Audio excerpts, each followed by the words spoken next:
Lecture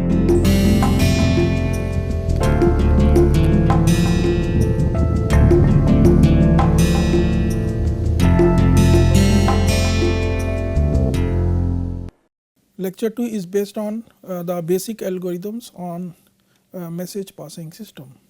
So, preface, recap of the previous lecture.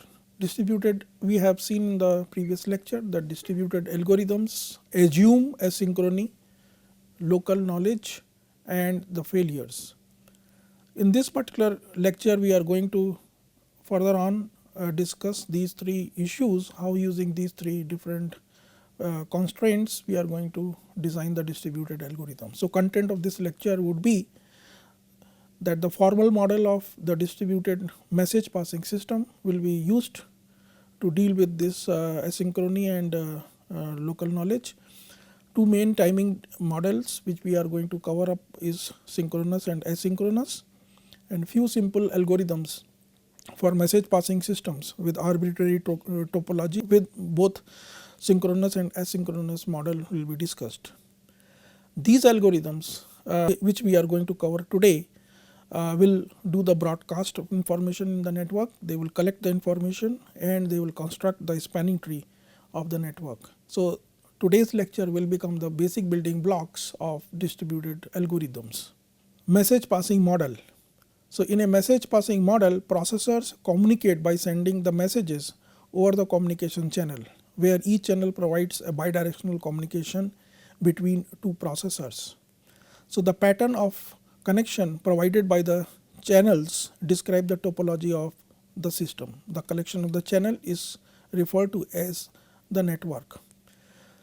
So, under the message passing model, the algorithms is basically consist of n different processors P0 to Pn-1, and these processors are indexed by I, and they become the node of a graph in the topology which we are going to discuss. Now, the next component here in the algorithm is the bidirectional point to point channels. They are undirected edges of the topology graph. Each processor labels its incident channels with these numbers 1, 2 and so on, and this particular number is nothing but the degree of the node. So, this particular each processor do not know who is at the other end because of the local knowledge. So, this particular model is assumed, and this can be explained using this particular diagram. Here you can see the node P1, the two channels it has numbered as 1 and 2. Similarly, this particular channel which is connecting between P0 and P1, and P0 is basically numbering the same channel as 3. So, basically because P0 is not knowing what is basically the channel number is assigned by P1. So, it is only based on the local knowledge, and this will form a message passing model. So, here you can see that in this particular topology P0 and P3, this particular channel, both P0 and P3, they are giving the channel ID as 1. Similarly, this particular channel which is connecting P0 and P2, both P0 and P2 incidentally they have given the same number. Similarly, the channel which is connecting P1 and P2, both P1 and P2 they are giving the same numbers. Now, modeling processors and the channels. So, the processor is a state machine including the local state of a processor, mechanisms for modeling channels, and this basically will be the processor. So, the channel is the directed from processor Pi to Pj is modeled into two pieces. The first one is called outbuff, that is the buffer variable of P1 and inbuff variable of Pj. So, every channel has basically which is a connection of two processor Pi and Pj will require these two buffers. So, outbuff corresponds to the physical channel. That means the messages which are sent on the channel but not yet delivered, that will be there in outbuff. And inbuff is refers to the buffer to the incoming message queue, and it is basically associated with the processors. So, this particular connection of these two variables in buff and out buff can be explained using this particular diagram. So, here we can model the processor and channels like this. So, here you can see that P1's local variable and its in buff, which is denoted using the pink color, that is local variables and in buff, is an accessible state for a particular processor. Similarly, P2 is also having its own local variable and its in buff, which is also denoting P2's, that is basically denoted with the index 2. So, that is P2's local variables, and the white channels are basically indicating the out buff, that is nothing but the communication channel where the messages are being sent. The configuration, the vector of processor states including out buffs, that is the channels one per processor, is the configuration of a system. Captures this particular configuration captures the current snapshot of the entire system, that is accessible processor states, local variables and incoming message queues as well as the communication channel is basically the configuration. The next component here in this particular message passing model is called events. So, occurrence, two types of event occur in the system. They are basically deliver events and computation events. So, deliver event in a message passing system denotes that it moves a message from sender's out buff to a receiver's in buff, that is the message will be available next time receiver takes a step. So, this particular deliver event can be understood by this illustrative diagram. Here the sender P1 is having the in buff and the message M1, let us say that sender P1 want to send to the receiver P2. So, you see next time in the step, so M1 will be delivered to the in buff of P2.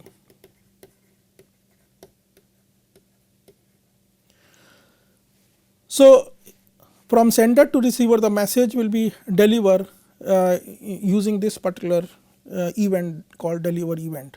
The next event which is possible in a message passing system is called computation event.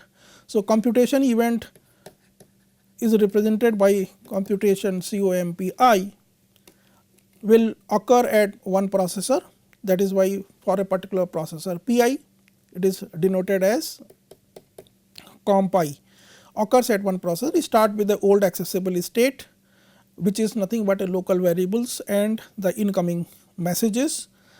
Apply the transition function of a processor's state machine handles all the incoming messages. Now, end with the new accessible state with an empty in buffs and the new outgoing messages. This computation event can be understood using this particular illustrative diagram. So, here you can see the this one, the first state which is representing the old local state and its in buff for this particular processors are having different messages in buff and for the three outgoing, for the three channels associated with the three channels. So, computation event, what it will do, it will change the transition, it will make a transition in the state. So, it will provide you a new state, and then basically you see that this particular associated in buff will become empty and the new messages will be appearing in the out buff of this particular state or the associated with the channels of that particular process. So, all three things will happen in the computation event. So, pink indicates the accessible states, that is the local variables and incoming messages, white indicates the outgoing message buffers. So, this is a computation event. Now, the execution. So, execution in a message passing system is represented using a format which is alternating sequence of configuration event and so on. So, in the first configuration the processor is in the initial state and all the in buffs are empty. for each consecutive this configuration event configuration, the new configuration same as old, except if the delivery event, that is the specified message, is transferred from sender's out buff to the receiver's in buff. If the computation event happens, then specified processor's state change according to the transition function. So that is called execution. Now admissibility. So the definition of the execution gives some basic syntactic conditions. Now usually safety conditions are specified as that nothing bad has happened yet, and this particular safety condition ensures that the step P1 never immediately follows a step by any other process other than P0. So P1 is followed from P0.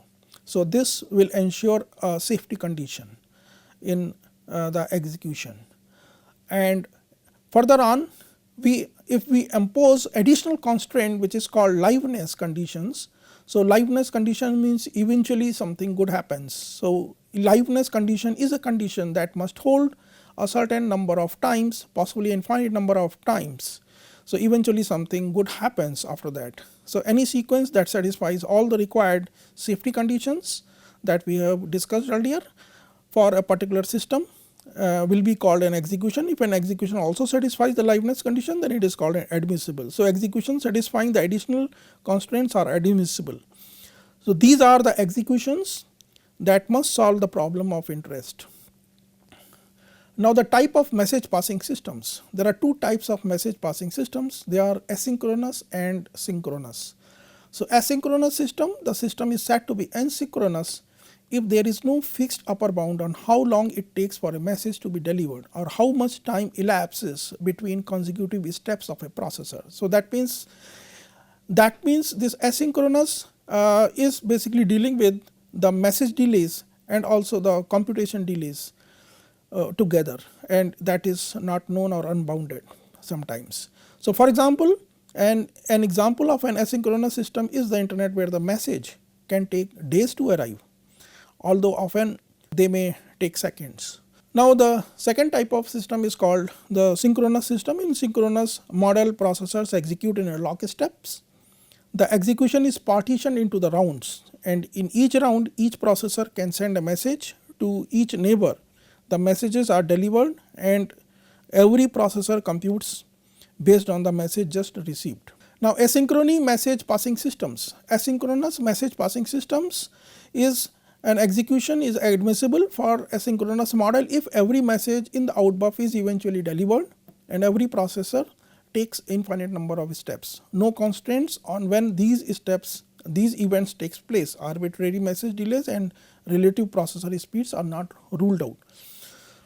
Models the reliable system, that is, no message is lost and no processor stops. So this is an assumption here when we cover up these two models for designing the distributed algorithms. The second is the synchronous message passing system. The new definition of admissible captures the lockstep unison features of a synchronous model.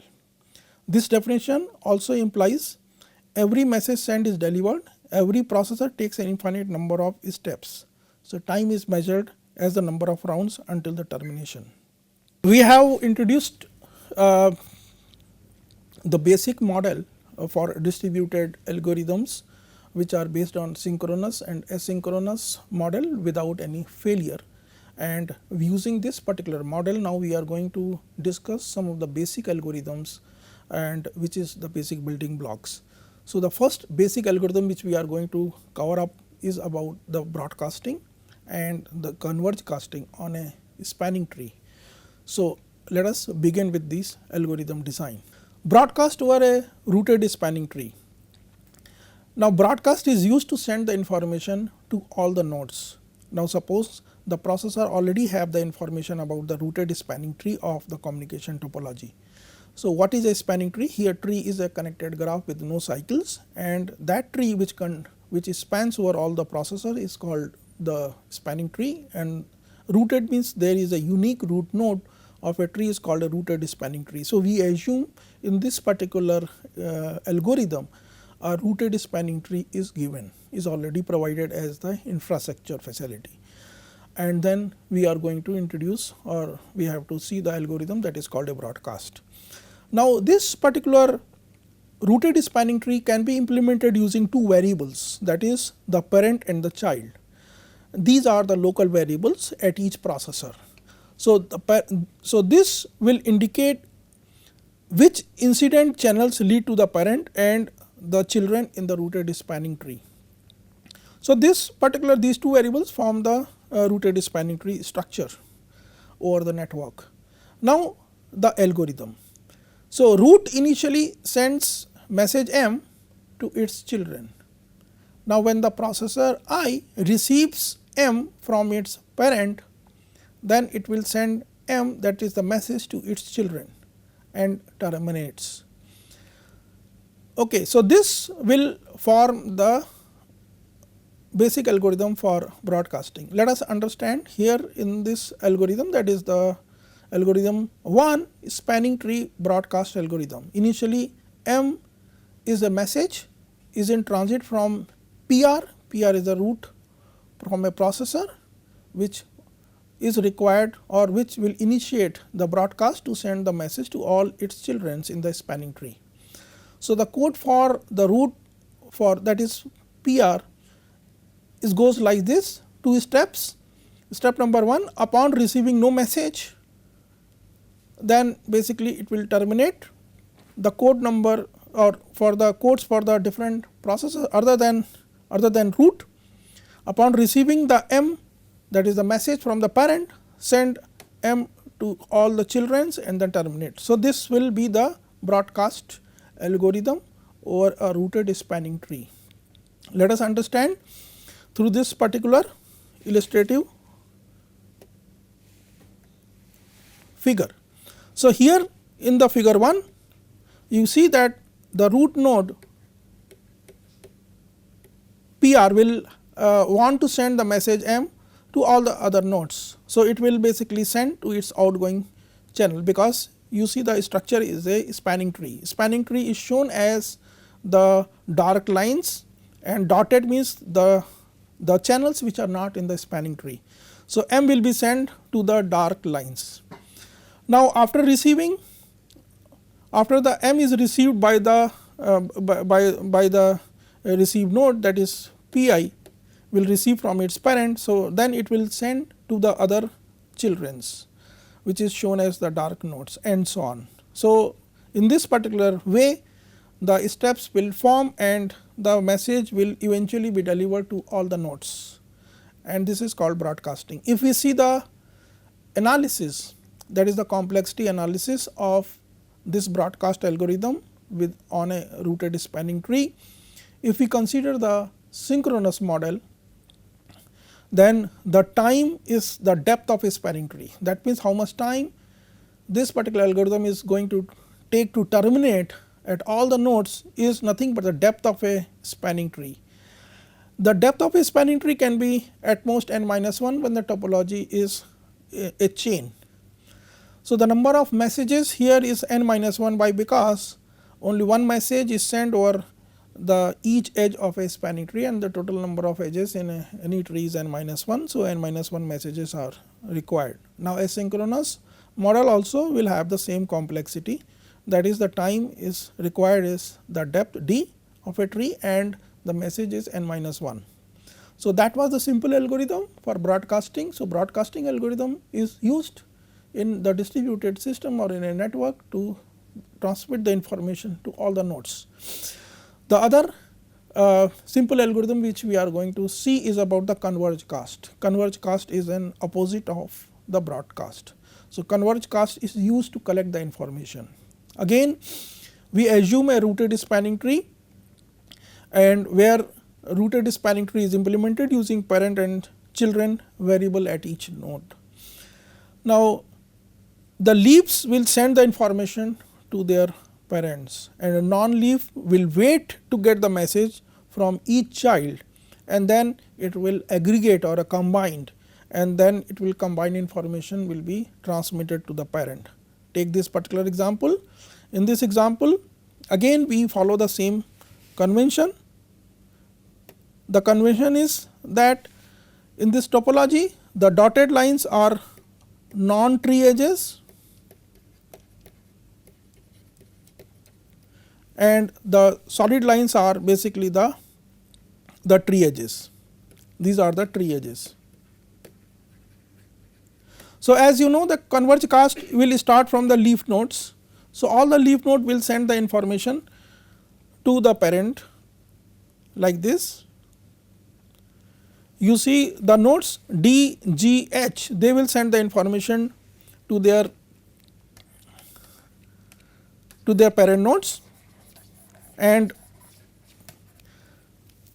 after receiving the information from all the childs, then it will aggregate and send the information to the parent. So, here you see the node E will aggregate its information and the incoming information both are aggregated or combined and will send to its parent. So, this is continued till all the nodes are able to communicate their information to the root node. This is the Convergecast, another example. Same thing here we can see in the picture, the combination or the aggregate function is the maximum values. So, here P1 is having x1 and P3 is having x3. So, maximum of x1 and x3 is computed, only that value will be basically sent to the parent. Similarly, over here, now here the max of x3, x1 and basically x2 will be basically aggregated and sent to the root here in this case. So, x3, x1 and x2. Similarly, from this end also it will be done, and from the root it will be basically again aggregated and the result will be there, and this is called Convergecast. This aggregation function differs from application to application. So, this particular algorithm is useful for Convergecast. You can combine broadcast and Convergecast together in some of the application where you want to send the information what together and when together, and the Convergecast will basically collect the information and deliver to the root node. Now, these two previous algorithms assume infrastructure that is called a spanning tree already in place. Now, we are going to see how to construct a spanning tree in a distributed using distributed algorithm over the network. So, the first algorithm which we are going to discuss is finding a spanning tree when a root node is given. So, this algorithm is based on flooding algorithm. So, flooding algorithm is a very simple algorithm wherein a particular node initiates the flooding process with a message M. It will send to all its outgoing channels. The channels which receives these messages will further send those messages on its children and so on. This particular after transmitting those particular nodes will terminate, and this is called a flooding algorithm. Using the modification of the flooding algorithm, this particular spanning tree with a given root we are going to discuss. So, let us see the algorithm. So, the root will send message M to its neighbors. Now, when a non-root node first gets M, it will send the sender as its parent, and also it will send a parent message to its sender. The sender M will send M to all its neighbors, that is children other than from where it has received, and then it will terminate. So, when M is received, otherwise means if it is N received, then basically it will send the reject message to the sender. Meaning to say that if the node has already set its parent and it is receiving M, then it will send a reject to its basically parent. Now, so that is why the parent and the reject, there are two kinds of messages basically will be sent to the parent after receiving the message, and then it will terminate the nodes. So, this is the algorithm for finding a spanning tree of a root node. In more details, let us see this particular algorithm uses two variables parent and children. Parent is initialized to null for all the processors. All the processors means this is the code for a processor Pi. Similarly, this particular code will run on all the processors from 0 to n-1. Okay. And there are two variables which will be initialized to, parent will be initialized to null and children will be initialized to empty, and others will be initialized to basically also empty. Now, upon receiving if the root has not yet sent, then it will send the message to all its neighbors, and it will also send its parent as pi, because it is a root. Upon receiving message m from the neighbor pi, if the parent is empty, as I told you, then it will send the parent, and it will send the parent message to the parent, and the message will be sent to all the nodes, all the neighbors except pj. Else means if the parent is already set, then it will send already message to pj. Now, upon receiving the parent message from a neighbor pj, it will add pj to the children, and the children union others will, if it contains all the neighbors except the parent, then it will terminate, then the node will terminate. Upon receiving already message from pj, it will add pj to the other. If the children union other contain all the neighbors except the parent, then it will terminate. When all the nodes terminates, then the algorithm completes, and basically spanning tree will be constructed. Let us see the example of the algorithm for spanning tree construction for a given root. So, here we can see that if the algorithm runs with a given root, let us say a, it will construct the spanning tree shown as basically the dark lines, and dotted lines are non tree edges that will not be covered. This particular tree is basically constructed when the model is synchronous, and you see this particular tree is a BFS tree. So, if the model is synchronous, then it will always construct a spanning tree which is also a BFS spanning tree.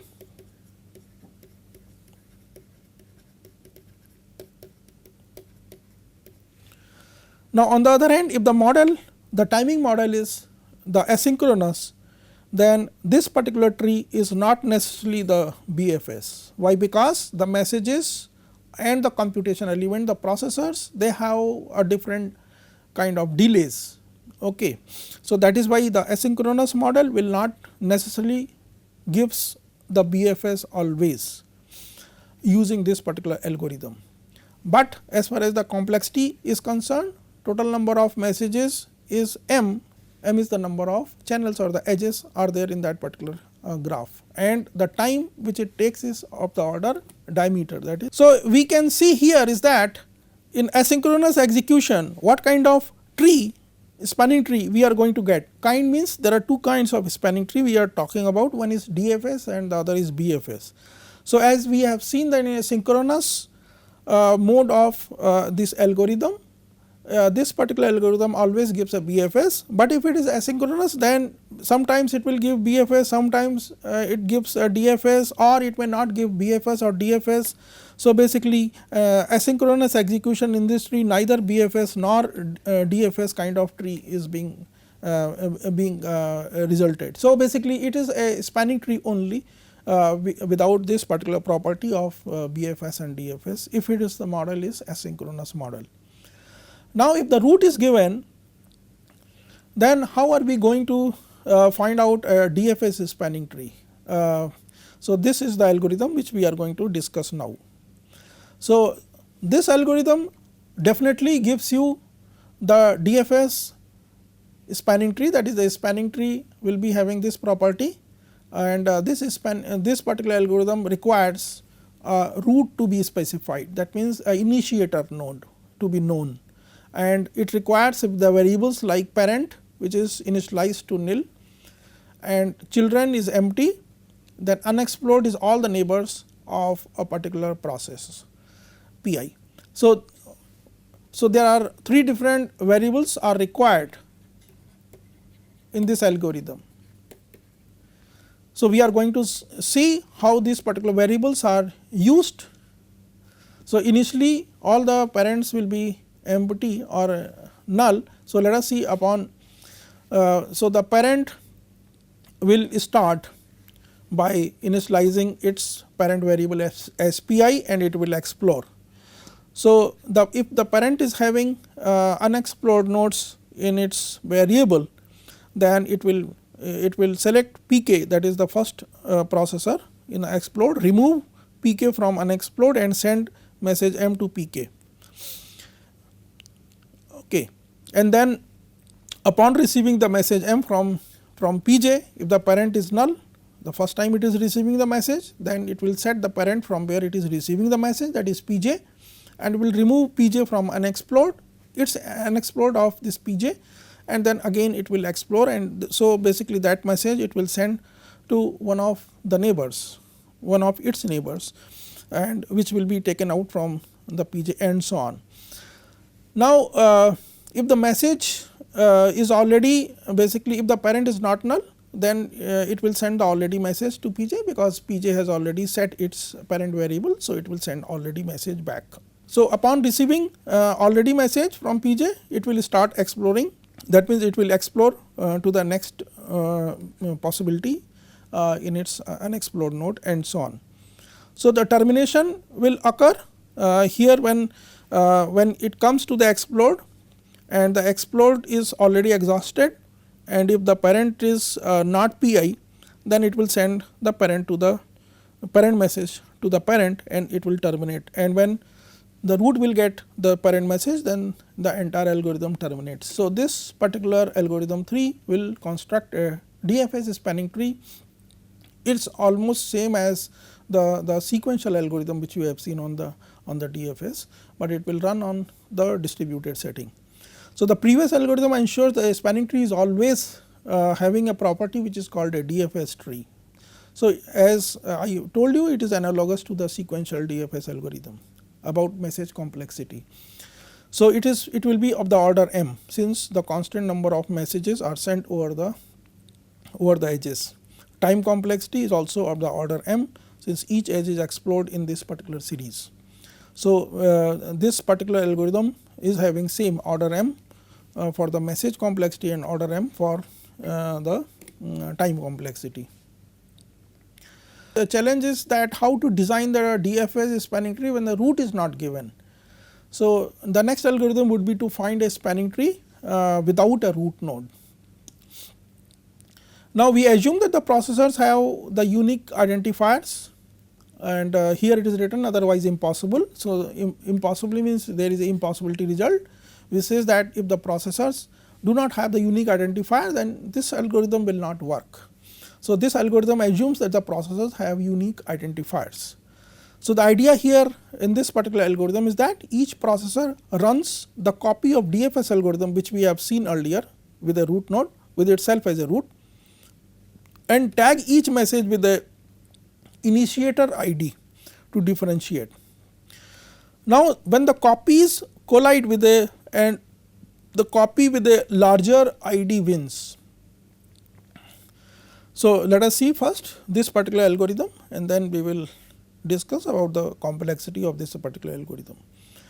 So, this particular algorithm is about the DFS when the root is not given.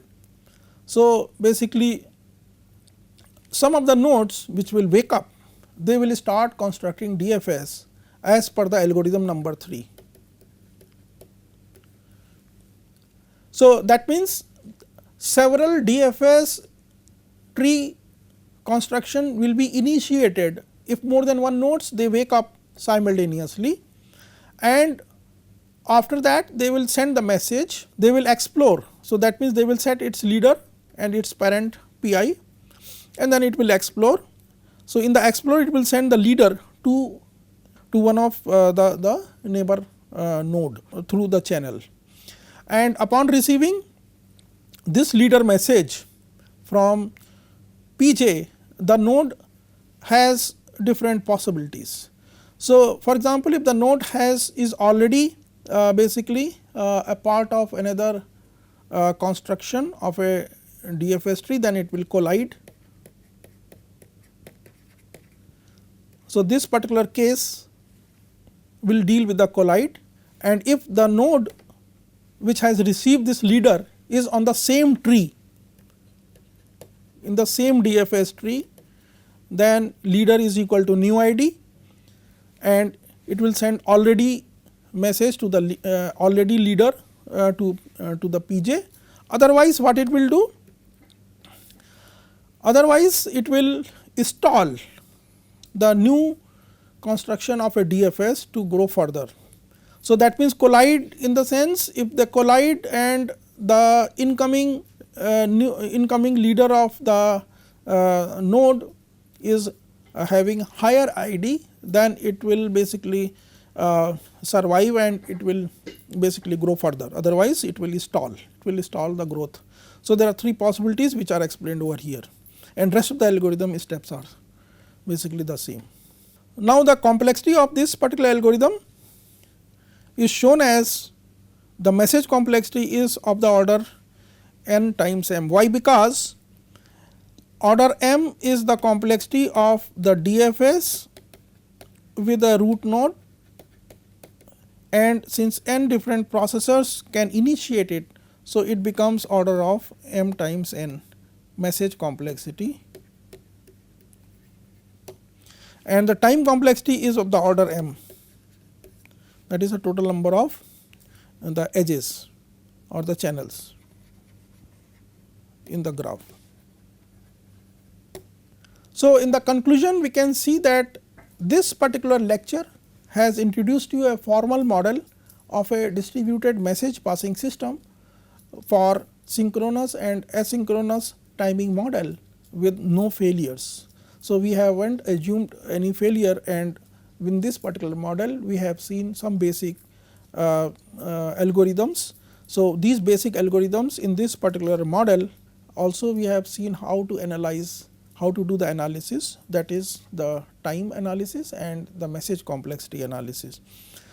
The algorithms, these algorithms which we have seen here will solve the problems of broadcasting, convergecasting and construction of a spanning tree, that is DFS.